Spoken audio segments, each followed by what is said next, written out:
안녕하세요. 반갑습니다.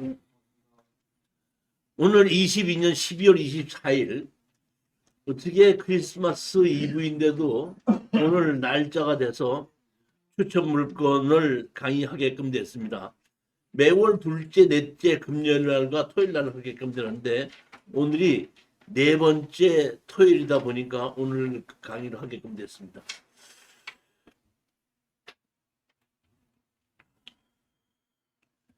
자, 요거 보시게끔 되면 제가 네이버에 이종실의 특수경매라는 블로그를 만든 지가 한 일주일 열흘 정도쯤 됐습니다.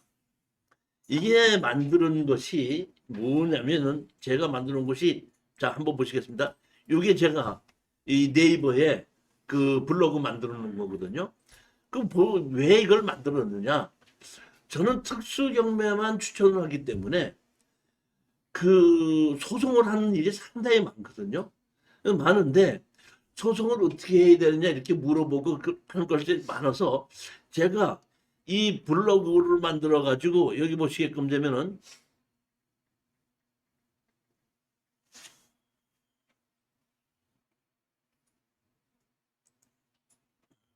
이 블로그 보시게끔 되면 경매 소송 사례 이렇게 돼 있죠. 소송 사례에 돼 갖고 제가 여기 보면 잡으십시오. 안동의 단동 필지 지상에 지상권 없는 건물 4동이 있는 거를 이게 땅만 낙찰 받았던 거거든요. 땅만 낙찰을 받아갖고 거기에 집이 한 채, 두 채, 세 채, 네 채가 있었는데 이 네 사람을 상대로 철거와 지료 소송을 해갖고 그다음에 철거와 지료 소송을 해서 법원에서 이제 조정을 해갖고 그 팔고 빠져나왔던 사례인데 이거를 처음서부터 소장서부터 상대편이 답변한 것부터 이런 걸 전문을 제가 다 올려놨습니다. 이렇게. 그러니까 여러분들이 그 소송하는 거, 작성하는 거 이런 거를 볼 수 있게끔 다 이렇게 만들어 놓고 피고소인들이 변호사를 샀거든요. 변호사를 사서 변호사가 답변한 거 이게 내용. 그다음에 그 변호사하고 소송하다 보니까 이제 판단이 조정을 하자. 자꾸 조정실에서 서로 얼마에 팔고 사자고 조정했던 사례. 이렇게 해서 조정해갖고 여기 집주인한테 집이 이제 주인이 찾아오고 있는 것만큼 측량을 해서 우리가 가격을 정해가지고 팔고 빠져나왔던 사례인데 이러한 사례를 제가 이거 말고도 여기 보게끔 되면은 이런 것도 있는데 지금 우리 이거 공투로 투자한 물건이죠. 진천에 있는 물건인데 이것도 건물 매각으로 토지만 매각 샀는데 이건 상대편이 이제 그 뭐야 창지권을 주장했던 사례입니다. 그러니까 저희가 이것도 내용이 건축물 과장이 이렇게 있고 등기부등본도 있는 거거든요. 그럼 여기 집이 이렇게 있고 이런 집이 있는데 우리가 소장을 낸 거, 그다음에 그 청구 취지한 거 상대편이 뭐야? 답변한 거 변호사가 답변한 거에 대한 우리 다시 또 준비서면을 또 답변한 거 그렇게 해서 결국엔 뭐야? 판결이 난 거. 이렇게 해서 판결문 해서 지료까지 감정을 해놔서 지료 감정을 하고 그다음에 판결문 받은 것까지 자 이런 청문을 올려놓는데 여기에 종류별로 계속해서 우리가 지금 하고 있는 거를 소장을 처음부터 끝까지를 다 올려놓을 예정이에요. 그러니까 여러분들이 이제 그 특수경매나 부동산 소송하는 거에 관심이 있으신 분들은 여기에 블로그에 오셔서 보시게끔 다 나오고 여기 보면 그뿐만이 아니라 또 뭐도 하나 있냐면은 많은 사람들이 제일 궁금해하는 것이 있고 오늘도 추천한 것 중에서 궁금한 것이 하나 있는데 자 여기 보시면 이게 뭐냐면 농취증 미발급이죠. 그러니까 농취증 안 해줬던 사례입니다. 농취증 안 해줬는데 농취증 안 해준 거에 대해서 우리가 행정소송을 통해 갖고 이것도 저기 뭐야 그 면사무소에서 변호사를 사서 변호사가 답변을 했던 겁니다. 그러니까 우리는 법무사가 했고 해가지고 결국은 보면 농취증 해주라는 한 건데 제일 먼저 했던 게 뭐냐면 우선 매각기일 병기 연정 시점을 제일 먼저 해야 된다는 겁니다. 허가가 나고 나면은 불허가가 나고 나면 안 되니까 불허가를 내기 전에 먼저 매각기일 연기 신청하고 그다음에 연기 신청한 다음에 정식 소송을 제기하고 소송을 제기한 걸 가지고 상대편이 답변한 걸 가지고 또 우리 뭐야 또 반대로 답변을 하고 해가지고 이렇게 했던 이런 내용을 제가 이렇게 다 올려놓은 거니까 그러니까 혹시라도 오늘 제가 추천 물건 한 것 중에서 녹취증을 안 해준다고 하더라도 염려하지 말고 이렇게 뭐야? 소송을 해서 판결론 받아서 할 수 있다. 이런 거를 하는 건데 이렇게 소송하는 것 자체를 제가 전부 다 전면을 블로그에다 지금 올리고 있는 거예요. 그러니까 그렇게 해서 여러분이 이제 그 소송을 어떻게 하는가 궁금하신 분은 블로그에 들어서 오시면 된다. 이렇게 해서 제가 만드는 겁니다.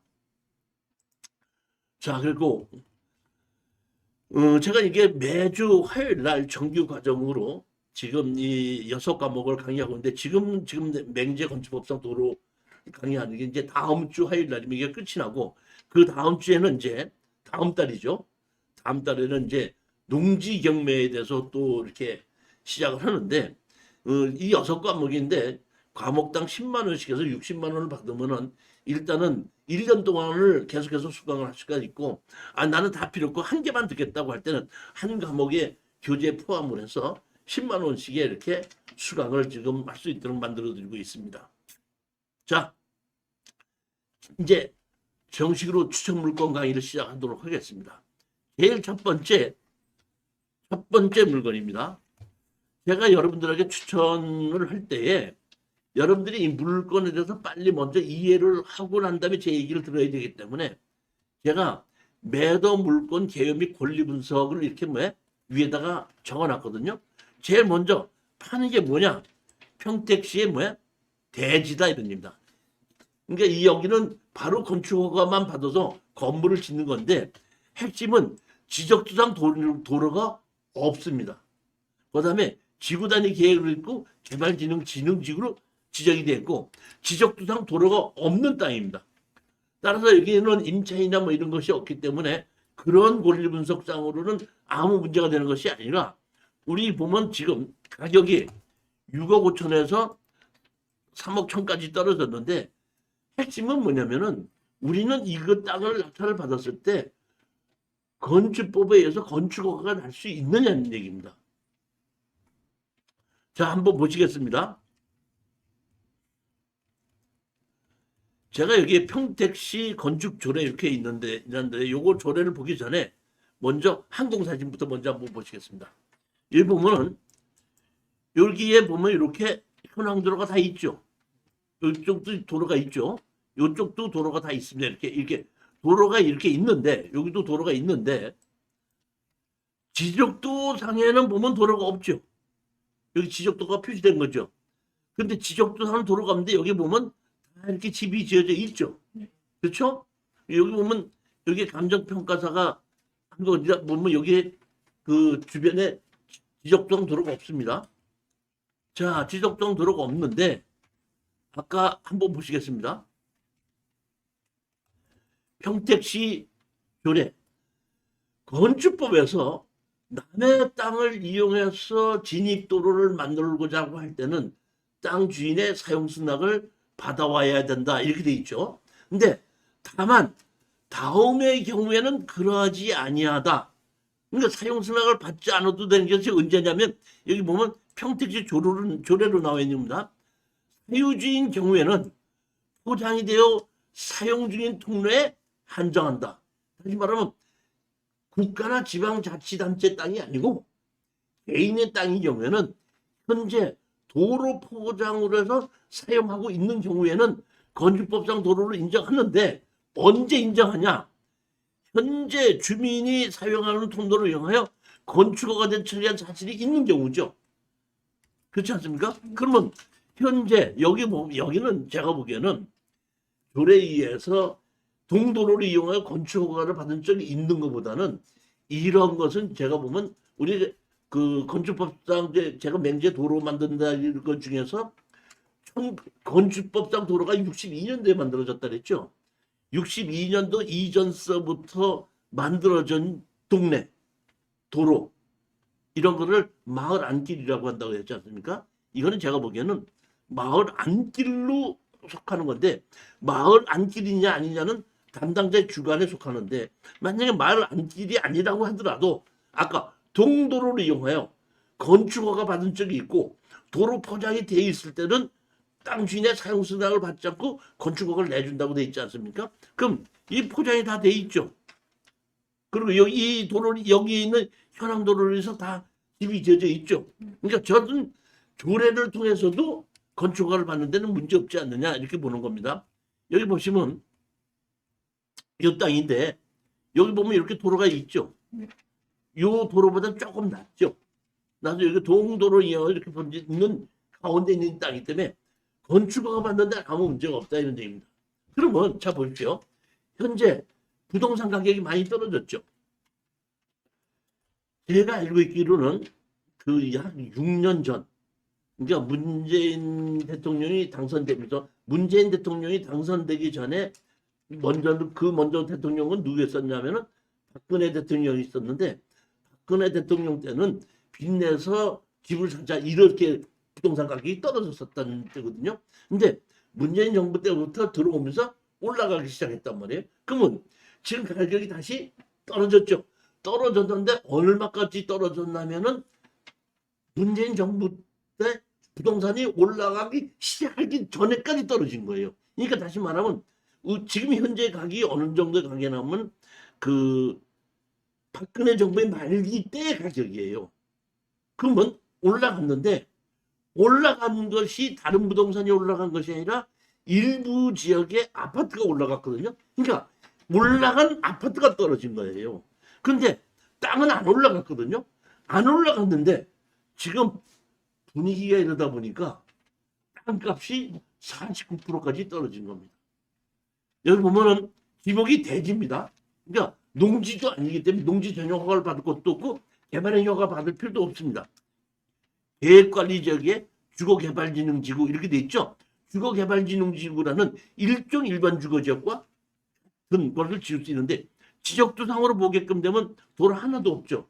그러다 보니까 이것이 39%까지 떨어진 것이 아닌가 이렇게 생각을 드는데 제가 강의한 건축법상 맹제 도로 만들기를 들으신 분은 여기에 건축허가를 받는데 아무 문제 없다는 걸 아실 수 있을 거라고 봅니다.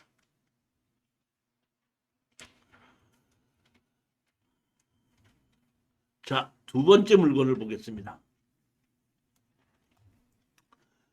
파주시에 아파트가 2분의 1 지분 매각으로 나왔는데 봤더니 현재 부부가 2분의 1씩 해서 같이 가지고 여기서 거주를 하고 있더라고요. 그런데 여기 보시면 강제 경매로 6천만 원을 청구했더라고요. 그러면 여기 보면 지금 채무자 부부가 여기에 이 집에 거주하고 있기 때문에 대항력이 있는 임차인은 아무 문제가 없겠죠. 그 다음에 여기 보시게끔 되면 선순위 근저당 설정이 보면 얼마죠? 2,040만 원이라는 얘기는 제가 보기에는 거의 빚을 지지 않았다는 뜻이죠. 그러면 이 부부가 거의 빚을 지지 않고 그냥 옛날에 했던 그 2,040만 원 그대로 갖고 있다가 강제 경매로 지금 6천만 원이 나왔죠. 그러면 제가 판단하기에는 이거는 돈이 없어도 빌려서라도 이 빚 정도는 갚을 수가 있겠죠. 그러면 이거는 취하가 될 확률이 90%라는 얘기죠. 그러면 우리가 취하를 하려 때 6천만 원을 갚고 나면은 갚으면 그냥 취하가 되는 것이 아니라 강제 경매이기 때문에 낙찰받은 우리한테 와서 취하 동의서를 받아가야 되겠죠. 그러니까 우리는 취하 동의서를 다시 말하면 잔금을 안 내고도 취하 동의서를 한 4, 500 정도를 받으면서 잔금을 안 내고 그냥 수익을 얻을 수 있다 보니까 등기할 것도 없고 뭐 할 것도 없고 만에 하나 취하가 안 된다고 하더라도 우리는 부부가 여기 거주하고 있죠. 그러니까 부부가 거주하고 있는 상대편 거주하고 있는 사람한테다가 우리는 너 왜 우리 땅에 집에서 거주하고 있으니까 지료를 내놓으라. 그리고 지료를 가지고 상대편 지분만 또 경매로 집어넣을 수 있죠. 그렇기 때문에 이거는 뭐 그리고 가격 자체도 지금 49%까지 떨어졌기 때문에 큰 문제가 없이 이것도 투자를 하는 데는 괜찮은 물건으로 보고 추천을 한 겁니다. 자, 이거 보면 부부가 가지고 있고 강제 경매로 나온 겁니다. 자, 세 번째 물건을 보시겠습니다. 세 번째 물건은 지목은 뭐야? 임야이며 근린시설로 건축을 받았으나 사용 승인은 받지 못한 겁니다. 그리고 땅이 245평인데 마당 한 곳에 분묘가 있습니다. 우리 한 분이 우리 수강생 중에서 우리 좀 이상희 사장님이 가셨었죠? 예, 가서 여기 물어봤더니 주인이 자기가 입찰하려고 한다고 하는데 말로는 그렇겠지만은 실질적으로 그런지는 모르겠습니다. 저는 이거를 이번에 추천할 때 조금 망설였어요, 보면. 왜냐면은 땅이 245평이 상당히 큰데 마당에 산소가 있어요. 우리가 이거를 팔려면은 제가 판단하기에는 이렇게 되는 겁니다. 이게 땅 주인이 이렇게 여러 명이죠. 여러 명이서 제가 보기에는 이거는 조합을 결성해서 같이 개발을 하려다가 뭔가 마음에 안 맞다 보니까 그럼 다 팔아서 나누자고 해서 이 물건 말고도 7개인가가 나온 거예요. 근데 그 중에서 제가 요 한 개만 이번에 골라서 입찰에 들어가자 한 건데 여기 보면 물건 1, 2, 3, 4, 5, 6, 7개가 6개네요. 6개인데 요 물건 중에서 5번인데 자, 요 보시면 여기 있다 보니까 전면에도 도로가 있고 여기 보시게끔 되면 전면에도 도로가 있고 후면에도 도로가 있죠. 근데 여기는 주택이 좀 있는 부분이고 이쪽에는 산소가 있어요. 제가 판단하기에는 자 이거 항공사진 보면 이렇게 봤을 때 이거 보면 제가 보기에는 이거는 만약에 사면은 이렇게 분할을 해서 이거는 이거대로 해서 집을 짓고 팔도록 하고 이거는 이쪽은 이쪽대로 해서 이 집까지 한 사람으로 하나 이름으로 말 집은 매각 제외입니다. 그리고 뭐 매각 제외이기 때문에 이 집까지 집 주인에게 땅 주인으로서 건물 철거고 나가라고 지조 소송을 하고 해서 건물 주인한테다가 우리 땅을 팔든지 아니면 우리는 건물을 적당한 가격에 우리가 매수를 한다든지 하게끔 되면 이건 해결이 되는 겁니다. 두 번째 이렇게 분할을 하고 나면은 그 다음에 있는 것은 뭐냐면 여기에 산소가 있죠. 자, 우리 제주도의 땅 보면은 산소가 있는 경우는 이렇게 하고 묘지로 이렇게 갈라져 있죠. 그러면 우리가 그 땅을 살 때는 산소는 경매로 나오지 않고 그 산소를 빼는 나머지 땅만 경매로 나왔던 거죠. 그러니까 우리는 그 산소 주인한테다가 내 밭 가운데 있는 당신 산소를 철거하고 나가라고 할 수가 없습니다. 그런데 이거는 산소가 이렇게 있죠. 자, 보십시오. 여기 집이 있고 여기 산소 부분입니다. 이쪽에서 보면 산소가 이렇게 있죠. 산소가 있는데 여기 보면 잘라져 있죠. 이 산소는 우리 땅 안에 있는 거죠. 그러니까 우리 땅 안에 있으니까 이 건물도 우리 땅 안에 있고 산소도 우리 땅 안에 있으니까 우리는 이걸 땅을 낙찰을 받아서 산소 주인에게 건물 산소를 철거하고 나가라. 철거하고 나갈 때까지 지료를 달라. 이 산소가 임야에서 산꼭대기에 있어서 땅 가격이 얼마 안 된다 그러면은 지료를 해봐야 1년 해봐야 뭐 돈 10만 원이나 20만 원밖에 안 되니까 뭐 그거 내면서 어떻게 할 수도 있겠지만 땅값이 비싸죠. 그러기 때문에 이런 경우에는 산소 주인이 버틸 수가 없고 바로 어떤다? 나간데 우리 공투에서 이번에 지금 평택에 낙찰 받은 거 있지 않습니까? 그 산소 2개가 있었어. 가격이 떨어졌었는데 그때 우리 산소 주인에게 지료 내놓고 철거하라 그러니까 바로 한 달 만에 바로 나갔지 않습니까? 이것도 산소가 있다고 아무 걱정 없다 이런 얘기입니다. 근데 지금 가장 핵심은 이거예요. 보면 이게 지금 많이 떨어지지 않고 한 번 떨어졌죠. 70%죠. 근데 대부분이 지금 19%까지 떨어지고 있단 말이에요. 그러면 70% 지금 들어가야 되냐 다음번에 들어가야 되냐 이런 얘기인데 제가 보기에는 지금 들어가면 나 혼자 단독 공찰이고 다음번에 한 번 더 떨어졌을 때는 제가 보기에는 건물도 상당히 좋죠. 환소도 처리할 수 있다는 걸 알면은 거의 지금 가격과 비슷한 가격에 낙찰될 거라고 보기 때문에 차라리 나는 지금 들어가서 이 반을 건물 주인과 협상을 해서 어느 정도 감정 가격에 팔고 나오고, 그러면 더 나머지 땅 반 정도는 내가 싸게 사는 거니까 산소 주인에게 소송하고 다음보다는 이번에 들어가도 되지 않겠는가 싶은 생각에 추천한 겁니다. 물론 여러분들은 이번에 들어가도 되고 다음번에 들어가도 되겠지만은 제 생각에는 다음번에 한 번 더 떨어진다고 해서 나한테, 제 경험에 의하면 한 번 더 떨어진다고 해서 나한테 그만큼 금전적으로 이득이 되냐면 그렇지는 않더라고요.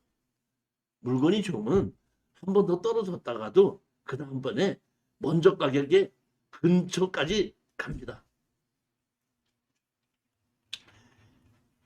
더더군다나 얘기가 이 좋은 것이 뭐냐면은 이렇게 집이 있는데 집 상태가 상당히 좋고 주택으로 지은 거 근린 생활로 허가를 받아놨거든요. 그러니까 낙찰 받아서 우리 법정 상권이 없기 때문에 건물 촬영하고 나가라고 하게끔 되면은 제가 보기에는 건물 우리한테 판다고 하면은 우리가 건물 산다 그러면 이거 500에서 1000만 원 이상 안 줍니다. 건물 주인은 우리 땅 감정가대로 다 줘야 됩니다. 그럼 건물을 우리가 500에서 1000만 원 주고 건물을 우리가 사서 이 건축물 관리장을 만드는데 그대로 만드는 거죠. 만드는데 근린생활시설로 돼 있거든요. 그러니까 1가구 2주택으로 들어가지도 않는 겁니다. 그런 면으로도 제가 보기에는 상당히 좋은 물건이거든요. 저도 이거 좀 한 번 더 떨어졌을 때 가느냐 지금 가느냐가 판단해 보다가 지금 가도 되겠다 싶은 생각에 추천한 겁니다.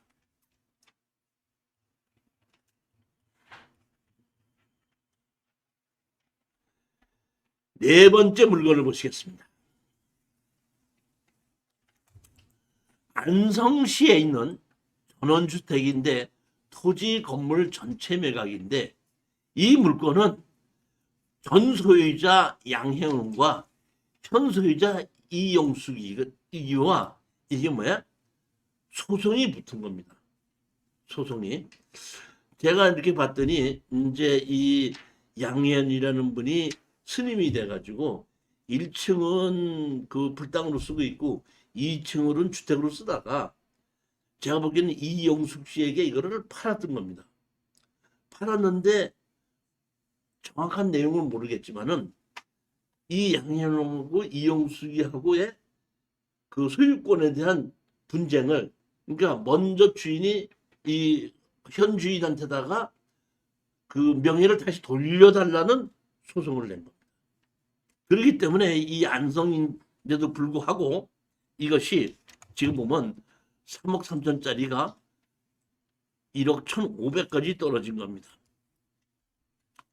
제가 이거를 다른 것은 임대차는 여기 보면은 먼저의 존 소유자 양현 스님이 지금 점유하고 있고 뭐 세입자가 아니기 때문에 세입자에 대한 그 권리 분석은 볼 게 없고 뭘 봐야 되냐면 지금 전 주인과 현 주인의 소송 내용을 좀 봐야 되겠는데 소송을 내용을 보니까 이렇더라고요. 여기 우리 감정평가사가 조사한 거 현황 조사를 한 것부터 먼저 한번 보고 넘어갑시다. 양현 스님을 만났는 바 시는 본건 건물과 토지의 가처분권자이고 본건 채무자 겸 소유자와 별건의 소유권 관계를 다투는 중이라. 양현은 자신은 임차인이 아니라서 보증금도 차임도 없다고 진술함. 그러니까 그런 문제는 없습니다. 여기 보면 본건 건물 1층은 주거용으로 2층은 법당부로 되어 있음. 이렇게 되어 있죠. 보면. 자, 그러면 여기를 밑을 보시겠습니다. 제일 소유자가 처음에 양혜연 씨였죠. 근데 양혜연 씨인데 2019년도에 현재의 한 이용수기한테 매매를 했죠. 그렇죠? 근데 매매를 해놓고 나서 2019년 1월 달에 매매를 해놓고 2019년 12월이죠. 그러니까 연말에 뭐야? 처분 해놨죠. 뭐 하지 마라 금지사항, 매매, 증여, 전세권, 저당권 이런 걸 뭐야? 하지 못하게끔 만들어놨다 이런 얘기. 자, 그런데 제가 이걸 봤더니 매매를 2019년도에 했죠.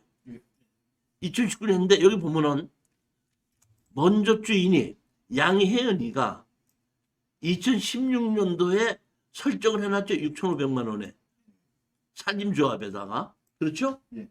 그러면 이 소유권을 이 이영숙이한테 넘기기 전에 설정을 했죠. 예. 선순위 설정이란 말이다. 그러면 그 다음에 이 영숙이는 이 설정을 안고 샀죠. 안고 사가지고 다시 자기가 이 영숙이가 이제 이름을 바뀌고 난 다음에 그 다음에 김성남이라는 사람한테다가 또 근저당을 해서 이순희 근저당권자가 근저당을 했죠. 근저당을 해놓고 이순희 근저당권자가 지금 왜 소송을 제기했죠. 경매를 한 겁니다. 자, 그러면 이렇게 뭐 권리 분석을 좀 더 해보겠습니다. 이걸 우리가 낙찰 받았다고 가정하십시다. 얼마에? 1억 2천에 낙찰을 받았다고 가정합시다. 그러면 우리가 돈을 다 냈죠. 돈을 내게끔 되면 제일 먼저 배당이 누구한테로 가죠? 산림조합한테 가죠. 산림조합한테 갔습니다. 그럼 산림조합한테 간 나머지 돈은 지금 보면 김성남이한테 가야 돼요? 아니면 양희은한테 가야 됩니까? 그건 아직 모르는 겁니다. 소송 중이니까. 그렇기 때문에 법원에서는 이런 경우에 배당을 하지 않고 공탁을 해갖고 재판이 끝날 때까지 기다려서 김성남이가 받아갈 것인지 양희은이가 받아갈 것인지는 그때 가서 결정하고 준다는 얘기예요. 그렇지만 이 지금 현재의 이 소송하고는 관계없는 것인 왜? 산림조합이죠. 누가 이기든지 산림조합은 돈 받아가야 되죠. 그러니까 먼저 선순위로 산림조합은 받아간다 이런 얘기고 나머지에 대한 돈을 김성남이한테 갈 것이냐 양현이한테 갈 것이냐를 가지고 다투는 것이지 우리 낙찰자한테 와서 네 낙찰 받은 거 집도를 내놓으라는 소송은 아니라는 얘기입니다. 이해가 가십니까? 제가 권리 분석을 틀리게 해줄까요? 저는 그렇게 보는 거예요. 이게 그 법이 왜 선순위 설정이 있으니까. 그리고 그 선순위 설정은 지금 다툼이 아닌 거예요. 그거는 팩트로 결정이 돼 있는 거죠. 그 다음에가 문제인 것이죠. 그렇기 때문에 저는 그런 거와 관계없이 이거는 가격이 34%까지 떨어졌는데 낙찰 받아도 된다 이렇게 생각을 한 겁니다.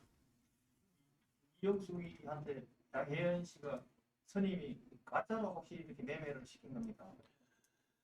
제가 보기에는 이제 그 양희은 씨한테 이영숙이라는 사람이 등기를 넘겨주면은 내가 설정을 해갖고 자기한테 돈을 마저 줄 테니까 먼저 좀 등기를 넘겨주셔야 하다 보니까 스님이 이거 뭐 하다 보니까 그럼 그렇게 하십시오 하고 넘겨줬는데 그 돈을 내가 보면 다 주지 못한 게 아닌가 싶은 생각이 들어요. 신문물에 교환 계약 해지했다는 교환 무슨 교환이 됐는지 안 됐는지. 근데 제가 보면 그건 근데 만약에 여기서 선순위 설정이 없다 그러면은 문제가 있을 수가 있는데 선순위 설정은 있기 때문에 제가 보기에는 선순위 설정한테도 배당이 먼저 간다고 보거든요. 그러니까 낙찰자하고는 관계가 없지 않느냐 나는 그렇게 보는 겁니다. 그런 다음에 그 선순위한테 가고 난 나머지 돈이 양현이한테 가는 스님한테 가느냐 나중에 있는 그 영숙이한테 가느냐 그것이 결정이 되기 때문에 재판이 끝날 때까지는 그 돈은 공탁이 되지 않겠는가 이런 생각을 하는 거죠. 전원주택이 이렇게 있는 곳에 약간 언덕 위에 있는 집인 것 같아요. 보면은 그래서 제가 보면 요 약간 경사져서 위지 않습니까? 위인데 그 위에서 이런 집이 있고 1층하고 2층이 있는데 위에서 내려다본 거 보니까 이렇게 종합권이 좋더라고요. 보니까